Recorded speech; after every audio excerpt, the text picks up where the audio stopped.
Thank you. ನೀವು ಹೇಳ್ದಾಗೆ of course ಹೇಳ್ತಾ ಇದ್ರಿ 2 ಕೈಯಿಂದ ಮಾತ್ರ ಚಪ್ಪಾಳೆ ಆಗೋದಕ್ಕೆ ಸಾಧ್ಯ ಅಂತ. ಈಗ ಕೆಲವೊಬ್ರು ನಟಿರು ಒಂದು 4, 5 ಸಿನಿಮಾಗಳಲ್ಲಿ ಮಾಡಿರ್ತಾರೆ. ನೆಕ್ಸ್ಟ್ ಒಂದು 2, 3 ಡೇಸ್ ಬಿಟ್ಕೊಂಡು ನೋಡಿದ್ರೆ ಅವರು ಹೈಫೈ ಕಾರ್ಗಳಲ್ಲಿ ಮತ್ತು 3 ಅಂತಸ್ತಿನ ಬಂಗಲೆಗಳು ಜೊತೆಗೆ ಅಪಾರ್ಟ್ಮೆಂಟ್ಗಳಲ್ಲಿ ವಾಸ ಇರ್ತಾರೆ. ಸೊ ಹೇಗೆ ಬಂತು ಅನ್ನೋದು ನಿಜವಾಗ್ಲೂ ಒಂದು ರೀತಿ ಕ್ವಶನ್ ಮಾರ್ಕ್ ಆಗಿರುತ್ತೆ. ಅಫ್ಕೋರ್ಸ್ ನಾವು ಅಂದ್ಕೊಳ್ತಾ ಇರ್ತೀವಿ ಕನ್ನಡ ಸಿನಿಮಾ ಇಂಡಸ್ಟ್ರಿನಲ್ಲಿ ಒಳ್ಳೆ ಪೇಮೆಂಟ್ ಕೊಡ್ಬೋದು, ಅದಕ್ಕೆ ಇವರು ಈ ರೀತಿ ಲೈಕ್ ಒಂದು ಹೈಫೈ ಲೈಫ್ ಲೀಡ್ ಮಾಡ್ತಿದ್ದಾರೆ ಅಂತ ಹೇಳ್ಬಿಟ್ಟು. ಸೊ ಅದೆಲ್ಲ ನೋಡಿದಾಗ ಕೆಲವೊಬ್ರು ಕ್ವಶನ್ ಮಾರ್ಕ್ ಆಗೂ ಇರುತ್ತೆ, ಹೇಗೆ ಬಂತು ಇವರಿಗೆ ಅಂತ ಹೇಳ್ಬಿಟ್ಟು. ನೀವು ಹೇಳ್ದಾಗ 2 ಕೈಯಿಂದ ಚಪ್ಪಾಳೆ ಮಾಡಿದಾಗ ಮಾತ್ರ ಸಾಧ್ಯ ಅಂತ ಅಂದ್ರಲ್ಲ, ಅವಾಗ ಇದೆಲ್ಲ ನೋಡಿದಾಗ ಹೌದು ಇವ್ರು ಹೇಳ್ತಿರೋದು ಸರಿ ಇದೆ ಅಂತ ಅನ್ನಿಸ್ತು. ಇಲ್ಲ, ನನಗೆ ಇನ್ನೊಂದು ಚಾನಲಲ್ಲಿ ನಾನು ಇಂಟರ್ವ್ಯೂ ಕೊಟ್ಟಾಗ ತುಂಬ ಜನ ನನ್ನ ಸಪೋರ್ಟ್ ಮಾಡಿದಂಥವ್ರಿಗೆಲ್ಲರಿಗೂ ಥ್ಯಾಂಕ್ ಯು ಸೋ ಮಚ್. ಯಾಕಂದರೆ ಸತ್ಯಕ್ಕೆ ಸಪೋರ್ಟ್ ಮಾಡಿದ್ದಾರೆ. ಇವಾಗ ನಾವು ದೇವರು ಎಲ್ಲರಿಗೂ ಬುದ್ಧಿ ಕೊಟ್ಟಿರ್ತಾನೆ, ಆಯಿತಾ. ಒಬ್ಬೊಬ್ರು ಬುದ್ಧಿ ಒಂದೊಂದು ಚೂರು ಕಮ್ಮಿ ಇರ್ಬೋದು, ಜಾಸ್ತಿ ಇರ್ಬೋದು, ಬಟ್ ಬುದ್ಧಿ ಅನ್ನೋದು ಎಲ್ಲರಿಗೂ ಒಂದೇ. ನಾವು ಕಣ್ಣಲ್ಲಿ ಕಾಣಿಸ್ತಾ ಇರುತ್ತೆ ಅವ್ರು ಏನೇನು ಮಾಡ್ತಿದ್ದಾರೆ. ಅವರು ಸಕ್ಸಸ್ ಸಿನಿಮಾನೂ ಕೊಟ್ಟಿರಲ್ಲ, ದೊಡ್ಡ ಸ್ಟಾರ್ ಹೀರೋ ಜೊತೆ ಮಾಡಿರಲ್ಲ, ದೊಡ್ಡ ಸ್ಟಾರ್ ಡೈರೆಕ್ಟರ್ ಜೊತೆ ಮಾಡಿರಲ್ಲ, ಪ್ರೊಡ್ಯೂಸರ್ ಜೊತೆ ಮಾಡಿರಲ್ಲ, ಒಂದು ಒಳ್ಳೆ ಪ್ರೊಡಕ್ಷನಲ್ಲಿ ಇದು ಮಾಡಿಲ್ಲ, ಒಂದು ಹಿಟ್ ಆಗಿರೋ ಅಂದರೆ ಸಿನಿಮಾ ಜನಕ್ಕೆ ರೀಚು ಆಗಿರಲ್ಲ. ನಮ್ಮ ಇಂಡಸ್ಟ್ರಿಲಿ ಕೊಡೋ ಪೇಮೆಂಟು ಎಲ್ಲರಿಗೂ ಗೊತ್ತಿರೋ ವಿಷಯ, ಕಮ್ಮಿ ಪೇಮೆಂಟ್. ಅಂದರೆ ಎಲ್ಲ ಇಂಡಸ್ಟ್ರಿಗೆ ಕಂಪೇರ್ ಮಾಡಿದ್ರೆ ನಮ್ಮ ಸ್ಯಾಂಡಲ್ವುಡ್ಡಲ್ಲಿ ಒಂದು ಸ್ವಲ್ಪ ಕಮ್ಮಿ. ಯಾಕಂದರೆ ಇವಾಗ ನನಗೆ ನನ್ನ ಒಂದಷ್ಟು ಸಿನಿಮಾಗಳು ಅವ್ರು ಕೇಳ್ತಾರೆ, ಮೇಡಮ್ ನಾವು ಇನ್ನೂ ಕಷ್ಟಪಟ್ಟು ಸಿನಿಮಾ ಮಾಡ್ತಾ ಇರೋದು, ನಿಮಗೆ ಇಷ್ಟು ಕೊಟ್ಬಿಟ್ರೆ ಹೆಂಗೆ ನೆಕ್ಸ್ಟು ಅಂತ. ನಾವು ಅದಕ್ಕೆ ಓಕೆ ಅಂದ್ಕೊಂಡು ಮಾಡ್ತೀವಿ. ಸೊ ಅಂಥದ್ರಲ್ಲಿ 2 ಸಿನಿಮಾ ಮಾಡ್ತೀವಿ, ಅದು ಅಟ್ರು ಫ್ಲಾಪ್ ಆಗಿರುತ್ತೆ, ಅಂದರೆ ಸಿನಿಮಾ ಓಡಿರಲ್ಲ.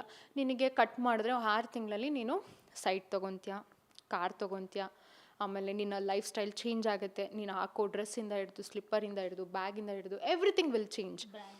ಬ್ರ್ಯಾಂಡೆಡ್ಗೆ ಹೋಗ್ಬಿಟ್ಟಿರ್ತೀರ. ಆಮೇಲೆ ನಿಮ್ಮ ಇವಾಗ ನಾನು ಡಸ್ಕಿ ಕಲರ್ ಅಲ್ಲ ನನ್ನ ಕಲರು, ಸೊ ನಾನು ಒಂದು 6 ತಿಂಗಳಿಗೆ ಫುಲ್ ಫೇರ್ ಆಗಿಬಿಟ್ಟಿರ್ತೀನಿ. ಯಾಕಂದರೆ ಇವಾಗ ನೀವು ನನ್ನ ನೋಡಿದ್ದೀರಾ, ಇವಾಗ ಸಾಕ್ಷಿ ಈ ಕಲರು. ಇವಾಗ ನಾನು 6 ಮಂತ್ಸ್ ನೋಡಿದರೆ ಏನು ಫುಲ್ ಹೊಳಿತಾ ಇರ್ತೀನಿ. ಹೆಂಗೆ ಬರುತ್ತೆ ಅದನ್ನು ನಾವು ಕ್ಲೀನ್ ಅಂದರೆ ಟ್ರೀಟ್ಮೆಂಟ್ ತೊಗೋಬೇಕಂದ್ರೆ ಏನು ಕಮ್ಮಿಗಾಗುತ್ತೇನ್ರಿ? ಎಲ್ಲೋ ಮೆಡಿಕಲ್ ಸ್ಟೋರಲ್ಲಿ ಹಾಕೊಂಡ್ಬಿಟ್ರೆ ವೈಟ್ ಆಗಿಬಿಡ್ತೇವೆ, ಅದಕ್ಕೆ ಇರುತ್ತೆ ಬೇರೆ ಟ್ರೀಟ್ಮೆಂಟು, ಅದಕ್ಕೊಂದಷ್ಟು ಖರ್ಚಿರುತ್ತೆ. ಸೊ ಆಮೇಲೆ ಮನೆ ತೊಗೊತೀವಿ, ಹೆಂಗೆ ಬರುತ್ತೆ ಅದು ಜನಕ್ಕೆ ಗೊತ್ತು, ನಾನು ಹೇಳೋ ಅವಶ್ಯಕತೆ ಇಲ್ಲ. ಸೊ ನಾನು ಬೇರೆ ಯಾವ ಹೀರೋಯಿನ್ಸ್ ಬಗ್ಗೆನೂ ಬ್ಲೇಮ್ ಮಾಡ್ತಿಲ್ಲ. ದಯವಿಟ್ಟು ಇದನ್ನು ಒಂದಷ್ಟು ಜನ ಅಂದ್ಕೊಂಡಿದ್ದೀರಾ, ನಮಗೆ ಇವರು ಹೇಳ್ತಾ ಇದ್ದಾರೆ, ನನಗೆ ಹೇಳ್ತಾ ಇದ್ದಾರೆ ಅಂತ. ದಯವಿಟ್ಟು ಕ್ಷಮೆ ಇರಲಿ. ಯಾಕಂದರೆ ನಾನು ನಿಮ್ಮನ್ನು ಹರ್ಟ್ ಮಾಡಬೇಕು ಅನ್ನೋ ಉದ್ದೇಶ ಖಂಡಿತವಾಗ್ಲೂ ನಂದಿಲ್ಲ, ನಾನು ಒಬ್ಬಳು ಹೆಣ್ಮಗಳೇ. ಬಟ್ ನನಗೆ ಎಲ್ಲಿ ಬೇಜಾರಾಯಿತು ಅಂದರೆ, ನೀವು ಏನೇ ಕೆಲಸ ಮಾಡಿ ಅದು ನಿಮ್ಮ ಪರ್ಸ್ನಲ್, ನಾನು ಕ್ವಶನ್ ಮಾಡೋ ರೈಟ್ಸು ನನಗಿನ್ನೂ ಯಾರೂ ಕೊಟ್ಟಿಲ್ಲ, ಅದು ತಪ್ಪು, ಐ ನೋ ದ್ಯಾಟ್. ಆದರೆ ನೀವು ಮಾಡೋ ಕೆಲಸನ ನಮ್ಮ ಪರ್ಸ್ನಲ್ ಅಂತ ಮಾಡಿ, ಅದನ್ನು ಬಿಟ್ಟು ಡೋಂಟ್ ಮೆನ್ಷನ್ ಶೂಟ್ ಅಂತ. ನನ್ನ ಒಂದು ಉದ್ದೇಶ ಇಷ್ಟೇ ಇರೋದು. ಬೇರೆ ಚಾನಲಲ್ಲಿ ಅದನ್ನು ಪೂರ್ತಿ ಹೇಳೋಕ್ಕಾಗಿಲ್ಲ ನನಗೆ, ಬಟ್ ನಿಮ್ಮ ಚಾನಲಲ್ಲಿ ಹೇಳ್ತಾ ಇದ್ದೀನಿ. ಏನಂದರೆ ಶೂಟ್ ಅಂತ ಯೂಸ್ ಮಾಡಬೇಡಿ. ಶೂಟ್ ಅನ್ನೋದು ಒಂದು ಮಹತ್ವ. ನಾವು ಮೇಕಪ್ ಹಾಕಿ ನಮ್ಮ ಕಾಸ್ಟ್ಯೂಮ್ ಆಗಿರ್ಬೋದು ಕ್ಯಾಮ್ರಾ ಮುಂದೆ ನಿಂತಾಗ ಎಲ್ಲ ಜನ ನೋಡೋ ಹಂಗೆ ಇರ್ತೀವಿ ಅಂದಾಗ ಅದು ಗಾಡ್ ಗಿಫ್ಟ್, ದೇವರು ನಮಗೆ ಕೊಟ್ಟಂಥ ಒಂದು ಪವರ್ ಕಲಾವಿದರಾಗೋದು. ಸೊ ಆ ಕಲೆನ ಎಲ್ಲೂ ಇದು ಮಾಡಬೇಡಿ, ಮಿಸ್ಯೂಸ್ ಮಾಡ್ಕೋಬೇಡಿ. ನಾವು ಶೂಟ್ ಹೋಗ್ತಿದ್ದೀವಿ ಅಂದ್ಬಿಟ್ಟು ಏನೋ ನೀವು ಯಾವ ಶೂಟು ಮಾಡ್ತಿರಲ್ಲ ರೀ, ಎಲ್ಲರಿಗೂ ಗೊತ್ತು, ಜನರು ಯಾರು ಮೂರ್ಖರಲ್ಲ.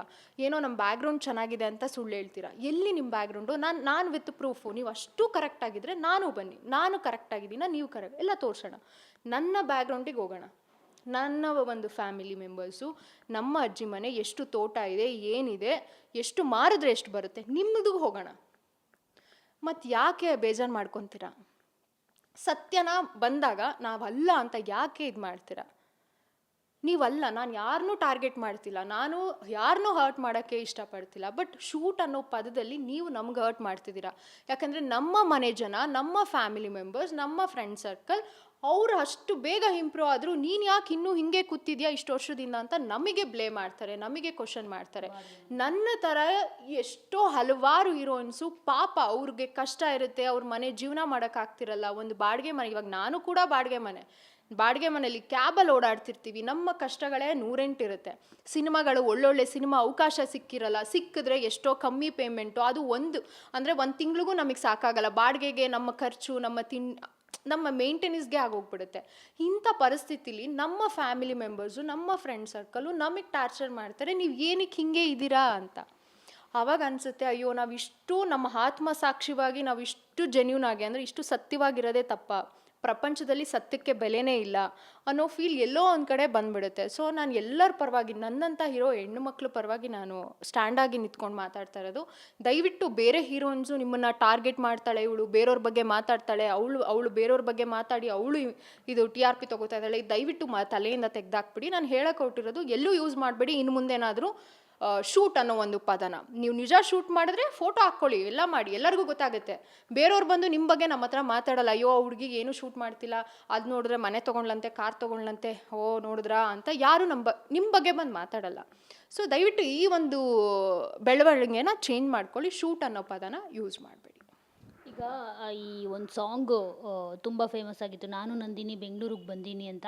ಆ ಸಾಂಗ್ ಫೇಮಸ್ ಆಗಿದ್ದ ಟೈಮಲ್ಲಿ ಒಬ್ಬ ನಟಿಗೆ, ಅಂದರೆ ಅವರು ಸೀರಿಯಲಿಂದ ಸಿನಿಮಾ ಇಂಡಸ್ಟ್ರಿಗೆ ಬಂದಿರೋದು, ಅವ್ರಿಗೊಂದು ಅವಾರ್ಡ್ ಬಂತು. ಮೇ ಬಿ ಆ ಟೈಮಲ್ಲಿ ಅಂತ ಅನಿಸುತ್ತೆ, ದಿವ್ಯಾ ಸುರೇಶ್ ಅವರು ಸೇರಿದಂತೆ ಸಾಕಷ್ಟು ಕೆಲವೊಬ್ಬರು ನಟಿಯರು ಒಂದು ಪೋಸ್ಟ್ ಮಾಡ್ತಾಯಿದ್ರು ಎಲ್ಲರೂ ಸ್ಟೋರೀಸಲ್ಲಿ, ಅಂದರೆ ನಾನು ನಂದಿನಿ ಬೆಂಗಳೂರಿಗೆ ಬಂದೀನಿ, ಆ್ಯಕ್ಟಿಂಗ್ ಬರಲ್ಲ ಆದರೆ ಅವಾರ್ಡ್ ತೊಗೊತೀನಿ ಅಂತ ಹೇಳ್ಬಿಟ್ಟು. ಸೊ ಅದೆಲ್ಲವೂ ಒಂದು ರೀತಿ ನೋಡಿದಾಗ ಏನೋ ಸಮಥಿಂಗ್ ಇದೇ ರೀತಿ ಏನಾದರೂ ಆಗಿ ಅವ್ರಿಗೆ ಅವಾರ್ಡ್ ಬಂದಿದೆ ಅಂತ ಅನ್ನಿಸ್ತು ಎಲ್ರಿಗೂ ಕೂಡ. ಸೊ ನೀವು ಹೇಳ್ದಾಗೆ ಈ ರೀತಿ ಆಗ್ತಾ ಇರುತ್ತೆ ಅವಾರ್ಡ್ಗಳಿಗೋ ಮತ್ತೊಂದು ಏನೋ ಆಸೆಗಳಿಗೋ ಆಮಿಷಕ್ಕೋ ಒಳಗಾಗಿ ಈ ರೀತಿ ಮಾಡ್ತಾರಾ ಅಂತ. ಓನ್ಲಿ ಅವಾರ್ಡ್ ಫಂಕ್ಷನಲ್ಲಿ ಹಂಗೆ ನಡೆಯುತ್ತೆ, ಅವಾರ್ಡ್ಗೋಸ್ಕರ ನಡೆಯುತ್ತೆ ಅಂತ ನಾನು ಅದನ್ನೇ ಹೇಳಕ್ಕೆ ಹೊರಟಿರೋದು. ಇದು ಎಲ್ಲ ಕಡೆ ನಡೆಯುವಂಥ ವಿಷಯ, ಓನ್ಲಿ ನಾಟ್ ಇನ್ ಏನಂತಾರೆ ನಮ್ಮ ಸ್ಯಾಂಡಲ್ವುಡ್ಡಲ್ಲಿ ಬರೀ ಅಂದರೆ ನಮ್ಮ ಸಿನಿಮಾ ಇಂಡಸ್ಟ್ರಿಗಳಲ್ಲೇ ನಡೆಯಲ್ಲ, ಎಲ್ಲ ಇಂಡಸ್ಟ್ರಿಲೂ ಹಿಂಗೆ ನಡೆಯುತ್ತೆ. ಬಟ್ ಯಾಕೆ ನಮ್ಮನ್ನು ಟಾರ್ಗೆಟ್ ಮಾಡ್ತಾರೆ? ಎಲ್ಲರಿಗೂ ನಾವು ಫೋಕಸ್ ಅಂದರೆ ವಿ ಆರ್ ಪಬ್ಲಿಕ್ ಫಿಗರ್, ನಾವು ಎಲ್ಲರಿಗೂ ಉತ್ತರ ಕೊಡಲೇಬೇಕಾಗಿರೋದು. ಬಿಕಾಸ್ ಜನ ನಮ್ಮನ್ನು ನೋಡೋದಕ್ಕೆ ನಾವು ಅವರಿಂದ ಅನ್ನ ತಿಂತಾ ಇರೋದು. ಇವಾಗ ಒಂದು ಸಿನಿಮಾನೂ ಆಗಿರ್ಬೋದು, ಸೀರಿಯಲ್ಸ್ನ ಜನ ನೋಡೋದಕ್ಕೆ TRP ಜಾಸ್ತಿ ಆಗುತ್ತೆ, ಸಿನಿಮಾ ನೋಡೋದ್ರಿಂದ ಸಕ್ಸಸ್ ಆಗುತ್ತೆ, ಮತ್ತು ನಮ್ಮನ್ನು ಇನ್ನೊಂದು ಸಿನಿಮಾ ಹಾಕೊಳ್ಳೋದಕ್ಕೆ ಕಾರಣನೇ ಜನರು. ಸೊ ನಾವಿಲ್ಲೆಲ್ಲರಿಗೂ ಉತ್ತರ ಕೊಡಬೇಕು, ಅದು ನಮ್ಮ ಕರ್ತವ್ಯ. ಸೊ ಹಾಗಾಗಿ ಆ ವಿಷಯಕ್ಕೆ ನಾನು ನಿಜವಾಗ್ಲೂ ನೀವು ಹೇಳಿದ್ರಿ, ಬಟ್ ನನಗೆ ಅದು ನಾನು ನೋಡೂ ಇಲ್ಲ ಅದು ಯಾರು ಏನು ಅಂತ. ಬಟ್ ಅದನ್ನೇ ನಡೆಯುತ್ತೆ ರೀ ಎಲ್ಲ. ಇವಾಗ ಸಿನಿಮಾನೂ ಅಷ್ಟೇ, ಇವಾಗ ಒಂದು ಒಳ್ಳೆ ಸಿನಿಮಾ ಸಿಗಬೇಕು, ಸಕ್ಸಸ್ ಆಗಬೇಕು ಅಂದಿತ್ತು, ಇವಾಗ ಬಂದಿರ್ತೀನಿ, ಒಂದು ಆಡಿಷನ್ ಮುಗಿಸ್ತೀನಿ, ನೆಕ್ಸ್ಟು ದೊಡ್ಡ ಸ್ಟಾರ್ ಜೊತೆ ಸಿನಿಮಾ ಸಿಗುತ್ತೆ ಅಂತ. ಹಿಂಗೆ ಸಾಧ್ಯ? ಯಾಕಂದರೆ ಇಷ್ಟು ವರ್ಷದಿಂದ ನಾವು ಕಷ್ಟಪಟ್ಟಿರ್ತೀವಿ, ನಮಗೊಂದು ಕಾಂಟ್ಯಾಕ್ಟೇ ಸಿಗಲ್ಲ, ಒಂದು ಆಡಿಷನ್ಗೆ ಹೋಗೋಕ್ಕೆ ಕಾಂಟ್ಯಾಕ್ಟ್ ಸಿಕ್ಕಿರಲ್ಲ. ಹಿಂಗೆ ಸಾಧ್ಯ? ಒಂದು ಬ್ಯಾಕ್ಗ್ರೌಂಡ್ ಇರುತ್ತೆ, ಒಂದು ಸಪೋರ್ಟಿವ್ ಇರುತ್ತೆ, ಇಟ್ಸ್ ಲೈಕ್ ಅಂಡರ್ಸ್ಟುಡ್. ನಾವು ಅದನ್ನು ಏನಂತಾರೆ ತುಂಬ ಇದು ಮಾಡೋ ಅಂಥದ್ದಿಲ್ಲ, ಎಲ್ಲರಿಗೂ ಗೊತ್ತಿರೋ ವಿಷಯ. ಹೆಂಗಾಗುತ್ತೆ? ಹೆಂಗೆ ಸಿಗುತ್ತೆ? ನಿನ್ಗೇನೂ ಗೊತ್ತಿಲ್ಲ, ಏನೂ ಬರಲ್ಲ, ಹೆಂಗೆ ಆಗ್ತೀಯಾ? ಮ್ಯಾಜಿಕ್ ಆಗಬೇಕು, ಇಲ್ಲ ಅಂದರೆ ಈ ಥರ ಆಗಬೇಕು ಅಷ್ಟೇ. ಸಿನಿಮಾ ಇಂಡಸ್ಟ್ರಿಯಲ್ಲಿ ಅಷ್ಟೇ ಅಲ್ಲ, ಸೀರಿಯಲ್ ಇಂಡಸ್ಟ್ರಿಯಲ್ಲೂ ಕೂಡ ಈ ಥರದ್ದು ನಡೆಯುತ್ತೆ ಅನ್ನೋ ಒಂದು ಮಾತು ಕೇಳಿಬರುತ್ತೆ ಅವಾಗವಾಗ, ಅದು ನಿಜನಾ ಅಂತ? ಸಿನಿಮಾ, ಸೀರಿಯಲ್ಸ್ ಎಲ್ಲ ಒಂದೇ, ಬಣ್ಣ ಹಚ್ಚಿದ್ರೆ ಅದು ಎಲ್ಲನೂ ಒಂದೇ ಆಗಿರುತ್ತೆ. ಸೊ ಜಾಸ್ತಿ ಇರುತ್ತೆ, ಹೌದು. ಅಂದರೆ ಅದು ಹಿಂಗೆ ಅಂದರೆ ಅದು ಮ್ಯೂಚುವಲ್ ಅಂಡರ್ಸ್ಟ್ಯಾಂಡಿಂಗೆ. ಯಾರು ಇಲ್ಲಿ ನಾನು ಅದನ್ನೇ ಹೇಳೋಕ್ಕೆ ತುಂಬ ಸೂಕ್ಷ್ಮವಾಗಿ ನಾನು ಏನು ಮಾತಾಡೋಕ್ಕೆ ಹೊರಡ್ತಿದ್ದೀನಿ ಅಂದರೆ, ನಿಮಗೆ ಅಷ್ಟು ಫೋರ್ಸಬಲ್ ಮಾಡಿದಾಗ ನೀವು ಏನು ಮಾಡ್ತಿರ್ತೀರಾ? ಆವಾಗಲೇ ಆ್ಯಕ್ಷನ್ ತೊಗೋಬೇಕಲ್ವಾ? ಬಟ್ ಅವಕಾಶಗಳು ಪಾಪ ಎಷ್ಟೊಂದು ಮೀಡಿಯಾಗಳಿದೆ, ನಿಮ್ಮ ಚಾನಲ್ ಆಗಿರ್ಬೋದು, ಇನ್ನೂ ಹಲವಾರು ಚಾನಲ್ಗಳು. ಪಾಪ ಇರ್ತೀರಾ ನೀವೆಷ್ಟು ಸಪೋರ್ಟ್ ಮಾಡ್ತೀರಾ? ಏನೋ ಒಂದು ರೋಡಲ್ಲಿ ಹೋಗಿರೋ ನಾಯಿ ಏನಾದ್ರು ಇದಾದರೆ ಅದನ್ನೇ ಒಂದು ನ್ಯೂಸ್ ಮಾಡ್ತೀರಾ. ಅಂಥದ್ರಲ್ಲಿ ನೀವು ಕಲಾವಿದರಿಗೆ ಸಪೋರ್ಟ್ ಮಾಡಲ್ವಾ? ಮೀಡಿಯಾ ಅಂದರೆ ನಾವು ನಮ್ಮಂಥ ಕಲಾವಿದರಿಗೆ ಸಪೋರ್ಟ್ ಮಾಡಲ್ವಾ? ಹಿಂಗೆ ಅನ್ಯಾಯ ಆಗ್ತಿದೆ ಅಂದರೆ ಪಾಪ ನೀವು ಅದನ್ನೇ ನ್ಯೂಸ್ ಮಾಡಿರ್ತೀರಾ ಡೈಲಿ, ಬೇರೆಯವ್ರಿಗೆ ಭಯನ ಪಡಿಸ್ತೀರಾ. ಯಾಕೆಂದರೆ ಇವಾಗ ಎಷ್ಟೋ ಮೀಡಿಯಾಗಳಿಂದ ಎಷ್ಟೋ ಜನ ಹೆದರ್ಕೊತಾರೆ ರೀ. Actually thanks to media. ಯಾಕೆ ಗೊತ್ತಾ? ನಾವು ಮಾಡೋ ತಪ್ಪು ಫಸ್ಟ್ ಆಗಿದ್ದರೆ ಬರ್ತಿರ್ಲಿಲ್ಲ ಹೊರ್ಗಡೆ. ಇವಾಗ ಏನು ಮಾಡುತ್ತೆ ನ್ಯೂಸ್ ಚಾನಲ್ಲು? ಅದನ್ನು ಹುಡುಕುತ್ತೆ, ಅದನ್ನು ಜನರಿಗೆ ತಲುಪಿಸ್ತೀರಾ.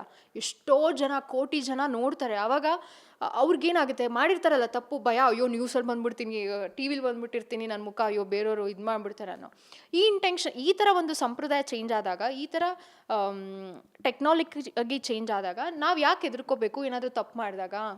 ಇವಾಗ ನನಗೆ ಯಾರೋ ಒಬ್ಬ ಪ್ರೊಡ್ಯೂಸರು, ಡೈರೆಕ್ಟ್ರು, ಯಾರೋ ಟೆಕ್ನಿಷಿಯನ್ಸ್ ಹಂಗೆ ಮಾಡ್ತಾರೆ ಅಂದಾಗ, ನನಗೆ ಹಿಂಸೆ ಆಗಿದೆ ಅಂದಾಗ ನಾನು ಏನಕ್ಕೆ ಮನೇಲಿ ಕುತ್ಕೊಂಡು ಅಳಬೇಕು? ಏನಕ್ಕೆ ಬೇರೆ ಫ್ರೆಂಡ್ಸಿಗೆ ಹೇಳಬೇಕು? ಕಾನೂನಿದೆ, ಹೋಗೋಣ ಕಂಪ್ಲೇಂಟ್ ಕೊಡೋಣ, ಇಲ್ಲ ಯಾರಿಗಾದ್ರೂ ಹೇಳೋಣ, ಅವ್ರ ಕಡೆಯಿಂದ ಹೋಗೋಣ. ಅದನ್ನು ಬಿಟ್ಟು ಎಷ್ಟೋ ಹಂಗಾಗಿ ಅಯ್ಯೋ ಹೋಗ್ಲಿ ಬಿಡು ಅಂತ ಬಿಟ್ಟಾಕಿ ಮತ್ತೆ ಎಷ್ಟೋ ವರ್ಷಗಳಾದಮೇಲೆ ಹಿಂಗಾಯ್ತು ಅಂತ ಯಾರೋ ಒಬ್ಬರು ತೆಗೆದಾಗ, ನಾನು ಹೇಳಿದಾಗ ಅದು ಏನು ಅನಿಸ್ಬಿಡುತ್ತೆ ನಿಮಗೆ? ಎಲ್ಲಮ್ಮ ಹೋಗಿದ್ದೆ ಎಷ್ಟು ದಿನ? ಹೇಳ್ತೀರಾ ಕಾನೂನಿಗೆ ಹೋಗಿ ಅಂತ ಹೇಳ್ಬಿಟ್ಟು, ಬಟ್ ಕಾನೂನು ಹತ್ರ ಹೋಗಬೇಕು ಅಂತಂದರೆ ಸಾಕ್ಷಿಗಳಿರಬೇಕು. ಈ ಥರದ್ದು ಇನ್ಸಿಡೆಂಟ್ಗಳಲ್ಲಿ ಸಾಕ್ಷಿಗಳು ಇರೋದಿಲ್ಲ. ಏನೋ ನಿಮ್ಮ ಹತ್ರ ಚಾಟಿಂಗಲ್ಲಿ ಅವ್ರು ಕೇಳಿದರೆ ಮಾತ್ರ ಅವಾಗ ನೀವು ಅದು ಪ್ರೂಫ್ ತೋರಿಸ್ಬೋದು. ಅದರ್ವೈಸ್ ನಿಮಗೆ ಸಂಭಾಷಣೆ ಇಬ್ಬರ ನಡುವೆ ಚರ್ಚೆ ಆಗಿದ್ರೆ ನೀವೇ ಉತ್ತರ ಕೊಟ್ರಿ, ನೀವು ಹೇಳಿದ್ರಿ ಸಾಕ್ಷಿ ಇರಲ್ಲ ಅಂತ. ಸಾಕ್ಷಿ ಏನಕ್ಕಿರಲ್ಲ? ಇವಾಗ ನನಗೆ ಇಷ್ಟ ಇಲ್ಲ, ಆ ಕೆಲಸ ಮಾಡಕ್ಕೆ ಇಷ್ಟ ಇಲ್ಲ, ಅವ್ರ ಜೊತೆ ಹೋಗಕ್ಕೆ ಇಷ್ಟ ಇಲ್ಲ. ಸೊ ಆ ಥರ ಇಷ್ಟ ಇಲ್ಲ ಅಂದಮೇಲೆ ನಾನು ಸಾಕ್ಷಿನ ಹುಟ್ಟಾಕೋಬೇಕು. ಯಾಕಂದರೆ ಅವ್ರು ಮಾಡ್ತಿರೋದು ತಪ್ಪು, ನಾನು ಪ್ರೂವ್ ಮಾಡಬೇಕು. ಅದಕ್ಕೆ ಏನು ಮಾಡ್ತೀನಿ ನಾನು? ಚಾಟಿಂಗ್ ಅಲ್ಲ, ಇವಾಗ ನಾನು ಹೋಗ್ತೀನಿ, ಆ ಮೀಟಿಂಗ್ನ ವಿಡಿಯೋ ಮಾಡ್ಕೋತೀವಿ ಪ್ರೂಫ್ಗೆ, ಹಂಗೆ ಅಲ್ಲ ಅದನ್ನ ಮಾಡ್ಕೋಬೇಕು. ಯಾಕಂದರೆ ನೀವು ಇದನ್ನ ಆ್ಯಕ್ಷನ್ ತಗೋಬೇಕು ಅಂದಾಗ we have to do it. ಇಲ್ಲಾಂದರೆ ಹೆಂಗೆ ಸಾಕ್ಷಿ ಇಲ್ಲದೆ ಏನೂ ಆಗಲ್ಲ. ಬಟ್ ಕೆಲವೊಬ್ರು ಹೆಣ್ಮಕ್ಳು ಅದನ್ನ ಮಾಡೋದಕ್ಕೂ ಹೆದರುತ್ತಾರೆ. ಬಿಕಾಸ್ ಹೇಳ್ತೀನಿ ಕೇಳಿ, ಈಗ ಈ ಹೆಣ್ಮಕ್ಳು ಆ ಥರದ್ದು ಮಾಡಿದಾಗ ಕೆಲವೊಬ್ರು ಹೆಣ್ಮಕ್ಳು ಮೇಲೆ ಗೂಬೆ ಕೂರಿಸೋವಂಥ ಸಮಾಜದಲ್ಲಿ ಕೆಲವೊಬ್ರು ಇದ್ದಾರೆ. ಓಕೆನಾ? ಈಗ ಯಾವುದೋ ಡಿವೋರ್ಸ್ ಆಯಿತು ಅಂತಂದರೆ ಫಸ್ಟು ಆರೋಪ ಮಾಡೋದೇ ಹೆಣ್ಮಕ್ಳು ಮೇಲೆ. ಸೊ ಇದಕ್ಕೇನು ಹೇಳ್ತೀರಾ? ಹೇಳ್ತೀನಿ ನೋಡಿ. ಇವಾಗ ಹಂಗೆ ಮಾಡೋದಕ್ಕೂ ಎದುರ್ಕೊಂತಾರೆ, ಕ್ಯಾಮ್ರಾ ಶೂಟ್ ಮಾಡೋಕ್ಕೂ ಎದುರ್ಕೊಂತಾರೆ, ಏನೇ ಆದರೂ ಹೆಣ್ಮಕ್ಳು ಬಗ್ಗೆನೇ ಆರೋಪ ಮಾಡ್ತಾರೆ ಅಂದಾಗ, ಇವಾಗ ನನಗೆ ಮಾಡೋಕ್ಕೆ ಅದು ನಿಜ ಇಷ್ಟ ಇಲ್ಲ, ನೀನು ಮತ್ತೆ ಹೆಂಗೆ ಹೋಗ್ತೀಯಾ? ಮಿಸ್ಯೂಸ್ ಆಗಿರ್ತೀಯ ಅಲ್ವಾ? ಇವಾಗ ಮಿಸ್ಯೂಸ್ ಆಗ್ತೀನಿ ಅಂತ ಗೊತ್ತಾದ್ಮೇಲೆ ನೀನು ಅಲ್ಲೇ ಹೊಡೆದ್ಬಿಟ್ಟು ಬರಬೇಕು, ಇಲ್ಲಾಂದ್ರೆ ಅಲ್ಲಿಂದನೇ ಕಂಪ್ಲೇಂಟ್ ಕೊಡಬೇಕು. ಇವಾಗ ಎಷ್ಟು ಸಿಸ್ಟಮ್ ಚೇಂಜ್ ಆಗಿದೆ, ಏನು ಬೇಕಾದರೂ ಇವಾಗ ನೀವು ನನಗೆ ಹೊಡೆದಿದ್ದೀರಾ, ಮುಟ್ಟಿದ್ಯಾ ಅನ್ನೋದಕ್ಕೂ ಸಾಕ್ಷಿ ಸಿಗುತ್ತೆ ಅಲ್ವಾ? ಇದು ಆ್ಯಕ್ಷನ್ ತೊಗೋಬೇಕು ನಾವು. ಇವಾಗ ಬೇರೆ ಥರ ಅಪ್ಗ್ರೇಡ್ ಆಗೋದಲ್ಲ, ಈ ಥರದ್ರಲ್ಲೂ ಅಪ್ಗ್ರೇಡ್ ಆಗಬೇಕು. ಸೊ ಅವಾಗ ಎಲ್ಲ ಕಡೆನೂ ಸಿಗುತ್ತೆ. ನಾನು ಕೇಳೋದು, ನೀವು ಕೇಳಿದ್ರೆ ಹೆಣ್ಮಕ್ಳಿದೆ ತಪ್ಪು ಅಂತ, ನೀನು ಅಂಥ ಕಡೆಗೆ ಏನಕ್ಕೆ ಹೋಗ್ತೀಯಾ? ಇದು ನನ್ನ ಕ್ವಶನು. ಇವಾಗ ಡೈವರ್ಸ್ ಆಗುತ್ತೆ, ಆ ಹೆಣ್ಮಗ್ಳ ಬಗ್ಗೆನೇ ತಪ್ಪು. ಜನ ಏನ್ರಿ ಇವಾಗ ಊಟ ಮಾಡಿದ್ರು ಬೈತಾರೆ, ಅಯ್ಯೋ ಊಟ ಮಾಡಿಬಿಟ್ಲು ಅಂತ. ಊಟ ಮಾಡಿಲ್ಲ ಅಂದರೂ ಬೈತಾರೆ. ಒಳ್ಳೆ ಬಟ್ಟೆ ಹಾಕೊಂಡ್ರು ಏನು ಹಿಂಗೆ ಹಾಕೊಂಡಿದ್ದಾಳಂತೆ, ಅರ್ಧೋಗಿರೋ ಬಟ್ಟೆ ಹಾಕೊಂಡ್ರು ಅಯ್ಯೋ ಇವಳತ್ರ ದುಡ್ಡಿಲ್ಲ. ಜನ ಎಲ್ಲದಕ್ಕೂ ಮಾತಾಡ್ತಾರೆ, ಆದರೆ ನಮ್ಮ ತನ ಎಲ್ಲಿ ಹೋಗುತ್ತೆ? ಒಬ್ಬರು ಸೀರಿಯಲ್ ಹೀರೋಯಿನು ಅಂದರೆ ಸೀರಿಯಲ್ ಆದಮೇಲೆ ಈಗ ಸಿನಿಮಾ ಇಂಡಸ್ಟ್ರಿಗೆ ಹೋಗಿದ್ದಾರೆ. ಅವ್ರೀಗ ಇನ್ನೂ ಕೆಲವೊಂದು ಸಿನಿಮಾಗಳು ಅಷ್ಟೇ ಮಾಡಿರೋದು. ಅವರು BMW ಕಾರಲ್ಲಿ ಓಡಾಡ್ತಾರೆ, ಮತ್ತು ಒಂದು ಇದನ್ನು ತೊಗೊಂಡಿದ್ದಾರೆ, ಮನೆ ತೊಗೊಂಡಿದ್ದಾರೆ ಅಂತ ಎಲ್ಲ ಹೇಳಿರೋವಂಥದ್ದು. ಸೊ ಈ ಥರದ್ದು ಇದನ್ನು ನೋಡಿದಾಗ ನಿಮಗೆ ಅದು ಎಷ್ಟು ಡಿಮೋಟಿವೇಟ್ ಮಾಡುತ್ತೆ. ಅಂದರೆ ಅಫ್ಕೋರ್ಸ್ ನೀವು ನಾನು ಯಾಕೆ, ನನಗೆ ಯಾಕೆ ಆಗ್ತಿಲ್ಲ ಅಂತ ನಿಮ್ಮನ್ನು ಡಿಮೋಟ್ ಮಾಡ್ತಾರಲ್ವ. ಅವ್ರು ಚೆನ್ನಾಗಿದ್ದಾರೆ, ನೀವು ಅವಾಗಲೇ ಹೇಳ್ತಾ ಇದ್ರಿ ನಮ್ಮ ತಂದೆ ತಾಯಿ ನಿನಗೆ ಯಾಕೆ ವಾಪಸ್ ಬರ್ತಿಲ್ಲ ಅದು ಇದು ಅಂತ ಕೇಳ್ತಾರೆ ಅಂತ ಹೇಳ್ಬಿಟ್ಟು. ಸೊ ಈ ಥರದ್ದು ನಟಿಯರಾಗಿರ್ಬೋದು, ಅವ್ರು ಮಾಡುವಂಥ ಈ ಒಂದು ಕೆಲಸಗಳಿರುತ್ತಲ್ಲ, ಅದು ಸ್ವಾಭಿಮಾನಿ, ಒಂದು ಸೆಲ್ಫ್ ರೆಸ್ಪೆಕ್ಟ್ ಇಟ್ಕೊಂಡಿರೋ ಹೆಣ್ಮಕ್ಳನ್ನ ಎಷ್ಟು ಡಿಮೋಟಿವೇಟ್ ಮಾಡುತ್ತೆ ಅಂತ. ಜೊತೆಗೆ ಸೋಷಿಯಲ್ ಮೀಡಿಯಾದಲ್ಲಿ ಎಲ್ಲರೂ ಕೇಳ್ತಿರೋವಂಥದ್ದು ಆ ನಟಿ ಯಾರು ಅಂತ. ಅಲ್ಲ, ನಟಿ ಹೆಸರೆಲ್ಲ ಹೇಳೋಷ್ಟು ನನಗೆ ಧೈರ್ಯ ಇಲ್ಲ, ನಾನು ಒಪ್ಕೋತೀನಿ. ಆ ಲೆವೆಲ್ಗೆಲ್ಲ ಧೈರ್ಯ ಇಲ್ಲ. ಆ್ಯಂಡ್ ಬೇಡ, ಯಾಕೆ? ಅವ್ರು ಮಾಡಿದ ಕರ್ಮ ಅವ್ರು ಅನುಭವಿಸ್ತಾರೆ. ಬಟ್ ಸಿಕ್ಕಾಬಟ್ಟೆ ಮಾಡುತ್ತೆ ರೀ. ಅದನ್ನೇ ಹೇಳಕ್ಕೆ ಹೊರಟಿರೋದು. ನಾನು ಏನಕ್ಕೆ ರೈಸ್ ಮಾಡ್ತಿದ್ದೀನಿ ಅಂದರೆ, ನನಗೆ ಸಿಕ್ಕಾಬಟ್ಟೆ ಆಗಿದೆ. ಏನೋ ಗೊತ್ತಿರಲ್ಲ, ಸಡನ್ನಾಗಿ ಬರ್ತಾರೆ, ಯಾವ ಸೆಲೆಕ್ಷನು ಇರಲ್ಲ, ಅಂದರೆ ಆಡಿಷನ್ ಇರಲ್ಲ. ಸೀರಿಯಲಲ್ಲಿ ಯಾವುದೋ ಒಂದು ಬ್ಯಾಕ್ಗ್ರೌಂಡ್ ಇರುತ್ತೆ, ಅವ್ರ ಅಕ್ಕನೋ ತಮ್ಮನೋ ಫ್ಯಾಮಿಲಿ ಮೆಂಬರ್ಸೋ ಅಪ್ಪನೋ ಅಮ್ಮನೋ ಏನೋ ಒಂದು ಬ್ಯಾಕ್ಗ್ರೌಂಡು, ಅವರು ಕಲಾವಿದರಾಗಿರ್ತಾರೆ, ಅವ್ರ ಬ್ಯಾಕ್ಗ್ರೌಂಡಿಂದ ಬರ್ತಾರೆ, ಚಾನಲ್ ಓಕೆ ಮಾಡುತ್ತೆ, ರಾತ್ರಿನೇ ದೊಡ್ಡ ಸ್ಟಾರ್ ಆಗಿಬಿಡ್ತಾರೆ. ಅದು ಕಟ್ ಮಾಡಿದ್ರೆ ಫ್ಯಾನ್ ಫಾಲೋವರ್ಸ್ ಎಲ್ಲ ಒಂದು ಅಷ್ಟು ಲೆವೆಲ್ಗೆ ಸಂಪಾದನೆ ಮಾಡ್ತಾರೆ. ಅದಾದಮೇಲೆ ಸಿನಿಮಾಗಳನ್ನ ಮಾಡ್ತಾರೆ. ಸಿನಿಮಾಗಳು ಮಾಡಿದಾಗ ಒಂದಷ್ಟು ಸಕ್ಸಸ್ ಆಗಲ್ಲ, ಬಟ್ ಆದ್ರೂ ಅವರು ಟ್ರೆಂಡಿಂಗಲ್ಲಿರ್ತಾರೆ. ಅಂದರೆ ಅವ್ರು ಏನೇ ಮಾಡಿದ್ರು ನ್ಯೂಸ್ ಆಗ್ತಾನೆ ಇರ್ತಾರೆ, ಫೇಮಸ್ ಆಗ್ತಾನೆ ಇರ್ತಾರೆ.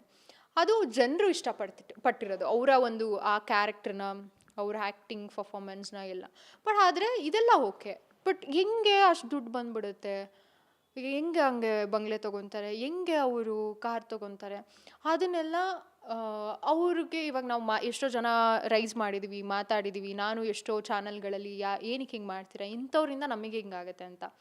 ಬಟ್ ಅವ್ರಿಗೆ ಗೊತ್ತಿರುತ್ತೆ. ಎಷ್ಟೋ ಜನ ನಿಮಗೆ ಗೊತ್ತಿಲ್ಲ, ಅದು ಎಷ್ಟೋ ಜನ ನೋಡಿಬಿಟ್ಟು ಅವ್ರಿಗೆ ಬೇಜಾರಾಗಿರೋರು ಇದ್ದಾರೆ ಎಷ್ಟೋ ಜನ. ಆಯಿತಾ? ಅವ್ರಿಗೆ ಅನಿಸಿರುತ್ತೆ, ಅಯ್ಯೋ ನಾವು ಏನಪ್ಪ ಎಲ್ಲ ಗೊತ್ತಾಗ್ತಿದೆ, ಏನು ಮಾಡೋದು ನೆಕ್ಸ್ಟು ಅನ್ನೋ ಒಂದು ಫೀಲಲ್ಲೂ ಇರ್ತಾರೆ. ಬಟ್ ನಾವು ಯಾರನ್ನೂ ಹೇಳೋಕ್ಕಾಗಲ್ಲ, ನೀನು ಮಾಡ್ತಿರೋದು ತಪ್ಪು, ನಿನ್ನಿಂದ ನಮಗಿದೆ ಅಂತ. ಬಟ್ ಅಂಥ ಹೆಣ್ಮಕ್ಳಿಂದ ತುಂಬ ಪ್ರಾಬ್ಲಮ್ಸ್ ನಮ್ಮಂಥ ಹೆಣ್ಮಕ್ಳಿಗೆ ಆಗ್ತಿದೆ. ದಯವಿಟ್ಟು ಅದನ್ನೇ ಹೇಳ್ತಾ ಇರೋದು. ಈ ಥರದವ್ರನ್ನ ಫಸ್ಟು ಏನಾದರೂ ಆ್ಯಕ್ಷನ್ಸ್ ತೊಗೋಬೇಕು. ನಮ್ಮ ಈ ಒಂದು ಏನಂತಾರೆ, ಇವಾಗ ನಾವು ಮಾತಾಡ್ತಾ ಇದ್ದೀವಲ್ಲ ಈ ಟಾಪಿಕ್ ಬಗ್ಗೆ, ಕ್ಯಾಸ್ಟಿಂಗ್ ಕೌಚ್ ಆಗಿರ್ಬೋದು, ಈ ಫೈರ್ ಆಗಿರ್ಬೋದು, ಇವರು ಫಸ್ಟ್ ಆಫ್ ಆಲ್ ಇಂಥ ಹೆಣ್ಮಕ್ಳನ್ನ ಒಂದು ಆ್ಯಕ್ಷನ್ ತೊಗೋಬೇಕು. ಯಾರ್ಯಾರು ಹಿಂಗಿದ್ದಾರೆ ಅವರ ಬಯೋಡೇಟಾ ಆಗಿರ್ಬೋದು, ಅವರ ಒಂದು ಪ್ರೊಫೈಲ್ಗಳಾಗಿರ್ಬೋದು ಚೆಕ್ಔಟ್ ಮಾಡಿ, ಏನಕ್ಕೆ ಹಿಂಗಾಗುತ್ತೆ ಇಂಡಸ್ಟ್ರಿಗೆ, ಏನಕ್ಕೆ ಈ ಒಂದು ಕ್ಯಾಸ್ಟಿಂಗ್ ಕೌಚ್ ಅಂತ ಬರುತ್ತೆ, ಏನಕ್ಕೆ ಫೀಮೇಲ್ನ ಹಿಂಗೆ ಮಿಸ್ಯೂಸ್ ಮಾಡ್ಕೋತಾರೆ. ಬಟ್ ಈ ಥರ ಒಬ್ರು ಇರೋದ್ರಿಂದ. ಸೊ ಇದನ್ನು ಫಸ್ಟು ಒಂದು ಆ್ಯಕ್ಷನ್ ತೊಗೊಂಡು ಇದು ಮಾಡಿದಾಗ ಎಲ್ಲೋ ಭಯ ಆಗುತ್ತೆ. ಒಂದು ಹೀರೋಯಿನ್ಗೆ ಹಂಗೆ ಮಾಡಿದಾಗ ಇನ್ನೊಂದು ಹಲವಾರು ಹೀರೋಯಿನು ಅದೇ ಮಾಡ್ತಿರ್ತಾರಲ್ಲ ಅವ್ರಿಗೆ ಗೊತ್ತಾಗ್ಬಿಡುತ್ತೆ, ಓ ತಪ್ಪು ಮಾಡ್ತಾಯಿದ್ದೀವಿ. ಬಿ ಆನೆಸ್ಟ್, ನಾವು ಕೆಲಸ ಮಾಡೋಕ್ಕೆ ಬಂದಿರೋದು ಇಂಡಸ್ಟ್ರಿಗೆ, ಆ್ಯಕ್ಟ್ ಮಾಡೋಣ, ಅದರಲ್ಲಿ ಬಂದಂಥ ದುಡ್ಡಲ್ಲಿ ಚೆನ್ನಾಗಿರೋಣ ಅಂತ ಅವಾಗ ಬರುತ್ತೆ. ಅದನ್ನು ಬಿಟ್ಟು ಈ ಥರ ಮಾಡೋರಿಂದ ನಮ್ಮಂಥ ಹೆಣ್ಮಕ್ಳಿಗೆ ಸಿಕ್ಕಾಪಟ್ಟೆ ಲಾಸೆ.